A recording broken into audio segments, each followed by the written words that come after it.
You owe back taxes to the IRS or state, and you're looking for solutions to deal with the debt. Maybe you could afford to pay the tax itself, but the interest and penalties have made the debt unmanageable. There's no way you can pay all of it and still manage to pay your regular bills.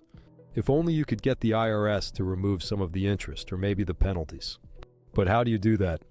How to remove IRS penalties and interest? That's the topic of today's video, on the other side of the intro.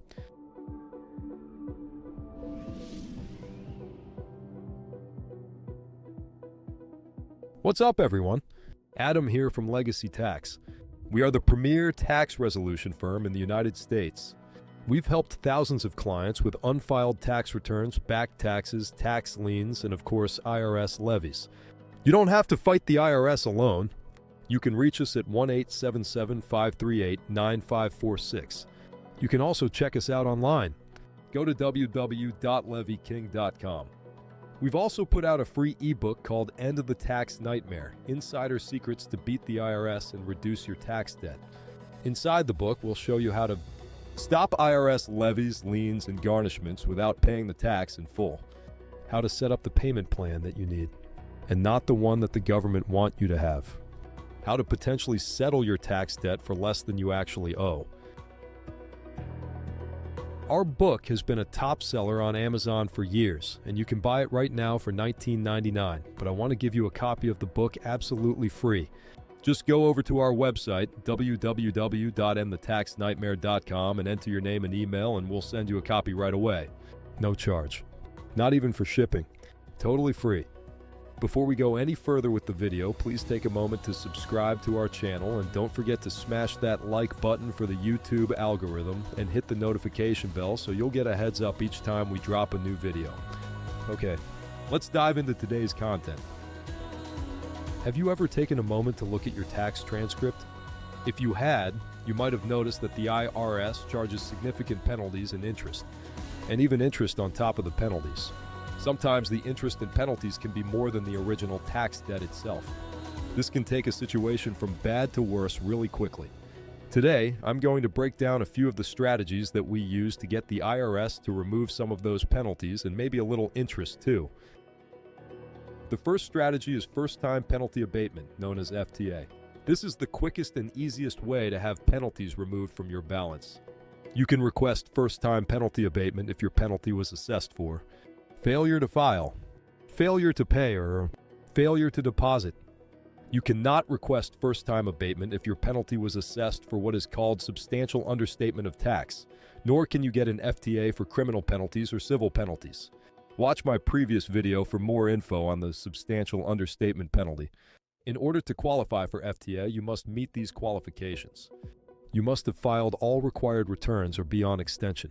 You must have paid the tax due or set up a payment plan on any tax currently due. You must have filed on time for the preceding 3 years. Because of the name first-time abatement, many people wonder how many times can someone request abatement. Is it just once per lifetime, or can it be done more than once? In September of 2017, the IRS Office of the Chief Counsel wrote a legal memo to clarify the issue. It made clear that it is possible for the same taxpayer to receive multiple first-time abatements.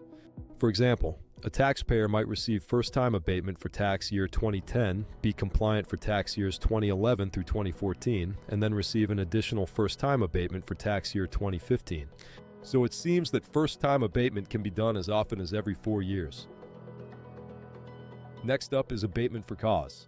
If the IRS does not grant your request for first-time abatement, or you don't qualify, you'll need to request what's called abatement for cause using IRS Form 843. Link in the description below. To have penalties abated for reasonable cause, you must file a formal written request with the IRS asking that the penalties be removed. You'll need to think like a lawyer. You've got to use thoughtful and persuasive legal arguments and strategies while referencing the law and the Internal Revenue Code. The Internal Revenue Code gives us many reasons that penalties can be abated for cause. Here are a few of those reasons. Death of a family member. Serious illness of an immediate family member. Mental illness. Addiction to alcohol, drugs, or gambling. Inability to obtain records. Other reasons for penalty abatement include fire, casualty, natural disaster, or other disturbances. Bad advice from a tax advisor.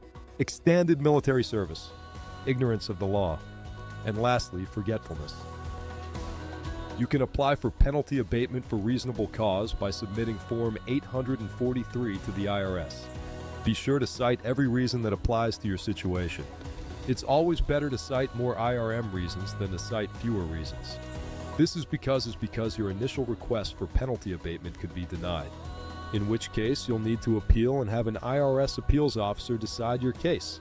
Appeals officers will usually only consider arguments made in the original request.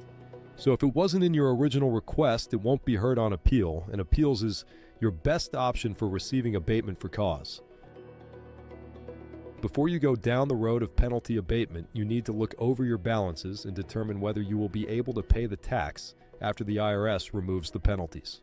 If you still won't be able to pay the balance even after the penalties have been removed, you should probably consider the offer in compromise, or better yet, the partial pay installment agreement. Do this before you request penalty abatement. To understand what I mean, I want you to consider this story shared by a colleague. He tells a story about a client of his who owed over $100,000 in tax debt, of which $35,000 was IRS penalties. He fought tooth and nail to have the IRS remove the penalties. We finally got the penalties removed, and the client says, "Okay, great. Now let's do an offer in compromise." The problem is that the client now only owes $65,000 instead of $100,000. With this smaller balance, the IRS would likely determine that he could pay the tax in full via an installment agreement, whereas he might have qualified for an offer when his balance was still $100,000. If they had never done the penalty abatement, the client could have gotten an offer for about $9,000. But now he doesn't qualify for an offer at all, so he'll need to pay the tax in full via an installment agreement.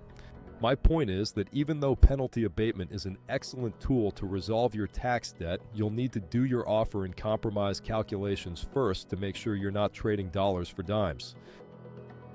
Speaking of tax debt, I want you to know that there are special programs in place to help you get a fresh start and get out from under the weight of your tax problem. But how do you know if you qualify? No two cases are exactly alike, so how do you know exactly what your options are?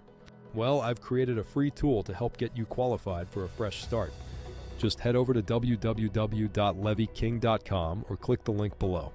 Follow the prompts and answer a few simple questions, and we'll help you figure out your eligibility.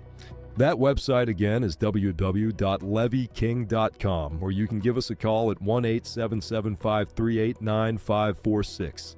That number again is 1-877-538-9546. That's it for this week. Talk to you later.